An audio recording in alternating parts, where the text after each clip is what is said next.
दोस्तों, हम पृथ्वी ग्रह पर रहते हैं, जो कि अभी तक एक ज्ञात जानकारी के अनुसार यूनिवर्स का एकमात्र ऐसा ग्रह है जिस पर हम एडवांस सिविलाइजेशन निवास करती है और हम इंसान हैं। आज हमने अपने एडवांस दिमाग की मदद से इतनी टेक्नोलॉजी इजाद कर ली है कि आज हम ब्रह्मांड के किसी दूसरे ग्रह पर जाने में सक्षम हैं। लेकिन आज भी इंसान को बहुत कुछ हासिल करना बाकी है। इस बात को हम सभी जानते हैं कि हमारी पृथ्वी सोलर सिस्टम का सदस्य है और हमारा सोलर सिस्टम ब्रह्मांड में एक मामूली सी जगह है, जो कि इस पूरे ब्रह्मांड का 1% भी नहीं है। ऐसे में दोस्तों, आप और हम सीधे तौर पर एक ऐसे यूनिवर्स का हिस्सा हैं जो दिन प्रतिदिन फैलता जा रहा है। इस विशाल अंतरिक्ष में अनगिनत गैलेक्सीज हैं और ये गैलेक्सी एक दूसरे से दूर जाकर ब्रह्मांड के फैलाव में एक महत्वपूर्ण भूमिका निभा रही हैं। ब्रह्मांड के इस विशाल आकार को देखकर हमारे जहन में कई सारे सवाल आते हैं कि आखिर हमारा यूनिवर्स कितना बड़ा है। अंतरिक्ष में इसकी कोई तो सीमा होगी। आखिर हमारे ब्रह्मांड का अंतिम छोर कहाँ है? इस विशाल अंतरिक्ष में हम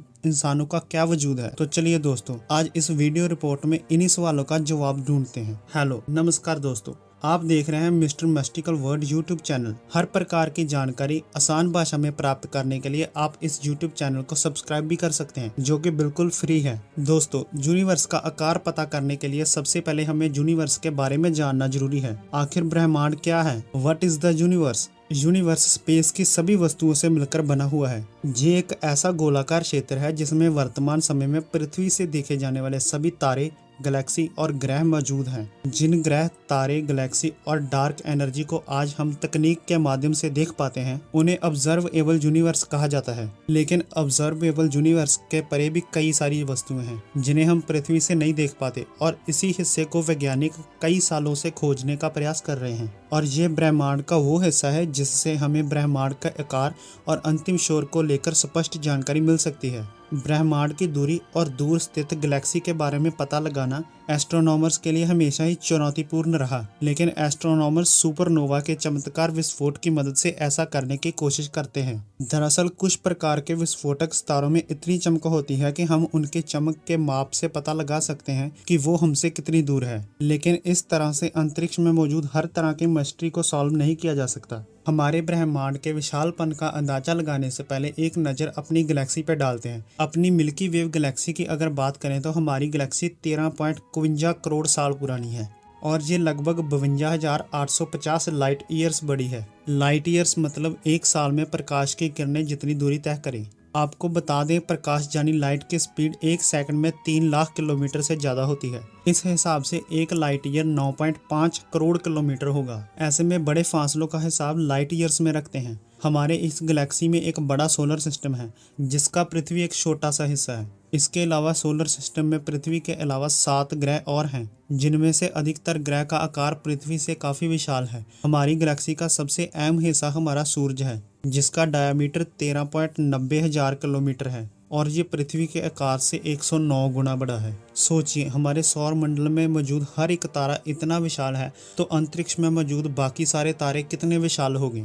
हमारी खुद की गैलेक्सी में 400 बिलियन स्टार्स हैं। इसके अलावा कई लाख प्लैनेट और एस्टेरॉयड्स भी हमारी गैलेक्सी का एक हिस्सा हैं। ये इतनी बड़ी है कि अगर हम लाइट की स्पीड से भी यात्रा शुरू करें, तब भी हमें इसके दूसरे छोर में जाने में 10,000 साल लगेंगे। चंद्रमा भी काफ़ी बड़ा है, लेकिन हम इसकी तुलना हमारे पड़ोसी एंड्रॉयड गैलेक्सी से करें तो उसका आकार काफ़ी विशाल है। एंड्रॉयड गैलेक्सी 2,20,000 लाइट ईयर चौड़ी है। इसके विपरीत Galaxy IC 1101 4 million light years जितना फैली हुई है। लेकिन 3 गैलेक्सी के फैलाव की चर्चा से पता चलता है कि हम अपना पूरा जीवन भी लगा दें, तब भी इसकी यात्रा करना असंभव है। रही बात हमारे ब्रह्मांड की, तो हमारे ऑब्जर्वर यूनिवर्स में ऐसी कुल 2 ट्रिलियन गैलेक्सीज मौजूद हैं। साथ ही 300 अरब से ज़्यादा ऐसे सौरमंडल हैं जिनके बारे में हमारे पास कोई ना कोई छोटी सी जानकारी मौजूद है। वैज्ञानिक मानते हैं कि हमारी खुद की गैलेक्सी में 100 अरब से ज़्यादा सोलर सिस्टम मौजूद हैं। इनके अलावा भी करोड़ों सौरमंडल ऐसे हैं जिनके बारे में पता लगाना अभी बाकी है। ऐसे में ज़रा सोचिए,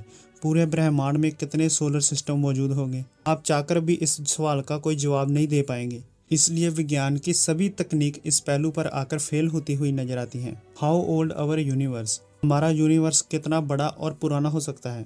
इसका एक जवाब हमें ब्रह्मांड की उत्पत्ति के सिद्धांत बिग बैंग थ्योरी से पता चलता है, जो हमें बताता है कि ब्रह्मांड का फॉर्मेशन लगभग 15,000 अरब साल पहले शुरू हुआ था। ये सब कुछ एक घने गर्म बिंदु के रूप में शुरू हुआ। इस दौरान ब्रह्मांड केवल हाइड्रोजन और हीलियम की एक छोटी सी राशि में निर्मित तथा शुरुआती दौर में कोई तारे या कोई ग्रह का अस्तित्व नहीं था। यहाँ तक कि समय और जगह का भी कोई अस्तित्व नहीं था। आज के समय में जैसा ब्रह्मांड हमें देखने को मिलता है, ये शुरुआती दौर में ऐसा नहीं था, बल्कि इसे बनने में 13.8 बिलियन साल का वक्त लगा। जब ब्रह्मांड 100 मिलियन साल पुराना हुआ तो तारों का बनना शुरू हुआ। सबसे पहले सभी छोटे पार्टिकल्स ने आपस में जुड़ना शुरू किया और आपस में जुड़कर आइटम का निर्माण किया, और फिर आइटम्स के ग्रुप ने आपस में जुड़कर स्टार्स और गैलेक्सीज को बनाना शुरू किया। लेकिन यह प्रक्रिया रातों रात नहीं हुई, बल्कि इसे पूरा होने में कई लाखों साल लगे। और इस प्रक्रिया में 449 करोड़ साल पहले सूर्य की उत्पत्ति की प्रक्रिया शुरू हुई थी। हैरानी की बात तो यह है कि ब्रह्मांड का बनना, बिगड़ना और फैलना आज भी जारी है। आज भी स्पेस में कई नए सोलर सिस्टम बन रहे हैं और कई तबाह हो रहे हैं। ऐसे में इसकी विशालता का गणना कर पाना वैज्ञानिक के लिए भी एक सपने से कम नहीं है।